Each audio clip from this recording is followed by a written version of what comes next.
Yeah, thank you very much for being able also today to present some of our work. I'm an architect working in an architectural office in Vienna, and we are specialized in housing, so we do mainly subsidized housing. And I had a 30-minute presentation today, so I tried to make it fit for maybe 5 or 10 minutes here, so I will skip many slides, but still I want to give you a short impression about the housing projects we do. And what you have to know, I think, is that living in subsidized housing in Vienna is not a bad compromise, but normally, or mostly the quality of living is even higher than on the free market because of the system you heard. And all the projects run are results of competitions. The concepts are very broad, and you get even, I would say, higher quality in subsidized housing very often than on the free market. So people are really longing for these apartments. And yeah, we, as I said, we specialized in housing, in multi-story housing. And we even have a specialization in that field. We specialized in co-housing projects. And I want to show you one of these projects just to give you an insight in the opportunities that you have within the subsidized housing system. Let me skip the introduction.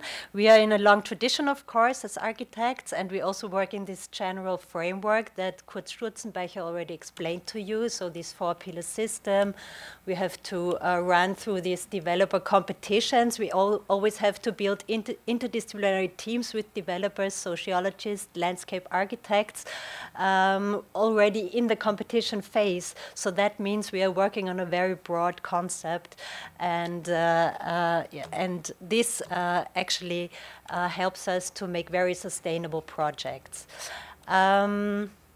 The project, and then we also, with this system, we are able to really address the challenges, the current challenges we face as a society. So also that differs, I think, to the free market, that in subsidized housing, you will find solutions for single parents, for old people, for younger people, that you will not find on the free market, because they are only interested in the economic outcome of a project. But in subsidized housing, we have the social sustainability aspect that is very important. So there are a lot of special housing forms that you only can find in the subsidized housing system. And one of these projects we made, actually it started in 2009, is a co-housing project, which actually means that the future inhabitants, the users, were already involved in the design process from the beginning. So they were actually initiating the project, and what, of course, makes the difference then is not so much the architectural outcome, but the genesis of this project. And actually, it didn't start with an architectural design, but it started with 15 people who were creating a vision together of how they want to live together within the city.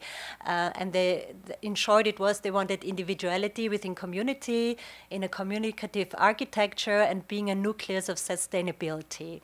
And with this group, actually, we decided to go into a competition, into a developer competition. So we made a project team with the group, a developer, and some experts.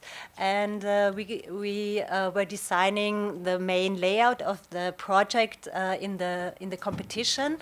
And then we could win. We had a party, but then also the group knew that they would have to, they had to grow. So they met info meetings to find their future neighbors, and after 2 months they had a group of 50 adults with whom we went through this participatory planning process to design the building after their needs. So this participation was on 3 levels. You could design your apartment after your needs with us in personal meetings. There was a group of architecture designing all the community and general general spaces with us, and for very important questions like programming the community spaces, the whole group was involved. And also the distributions of the flat, for instance, was made with the whole group. And of course, this very complex system of planning with 50 people has to be organized in a way. We found a very good form for that. It's not basis democracy, but sociocracy. So I can explain that later if someone is interested.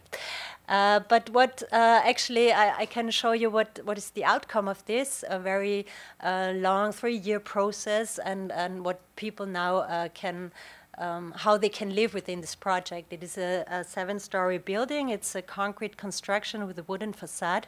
About 100 people live there, so 67 adults and 33 children. They live along a central hallway in 39 apartments. Due to this participatory process, every apartment is different. So we have very small apartments, very compact apartments. We have shared flats for students and apartments of all sizes. And this was possible because we designed a system that was open to adaptability and will be open for change in the future also for that. We also have 350 square meters of office and commerce in the project. Many people who live there also work there. For instance, 8 people of the house run a grocery store, a cafe and grocery store beside their other jobs. And this also enlivens the neighborhood. We have 700 square meters of community spaces, many of them in the basement that are enlightened by courtyards. There is an event space, we have a workshop, we have a shared community kitchen with a children playroom next to it. And the whole rooftop, for instance, is also for the community. So the best part of the house is accessible to all. We have there a sauna, library, guest apartments, and a rooftop garden. But the project also goes far beyond architecture and the social aspects. For instance, as they wanted to be sustainable, mobility was a very important fact, and they have a really big bicycle storage with a bicycle workshop. They have a car sharing, so they are sharing 6 private cars, and they have community gardens that they share with the neighbors. So it's also a very good it also has a very good effect on the neighborhood, the project. And what is also special is that this group of private people, they built an association and bought the house from the developer.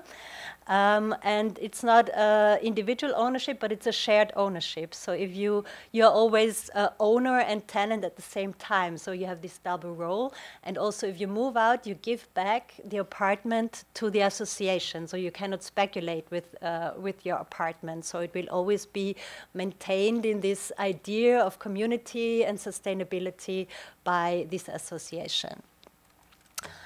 And we did a lot of other projects after that, also co-housing projects and non-co-housing projects, and we always try to understand architecture as a process that not only is about designing a building, but for us it is important actually to, I want to show you just one picture in the end.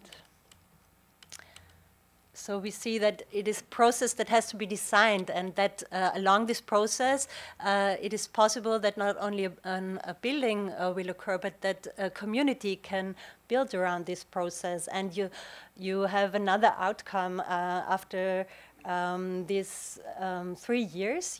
There's not only a building, but there are people that really took self-determination of how they want to live together. So I think this is also one very important aspect of the subsidized housing system in Vienna. Thank you very much.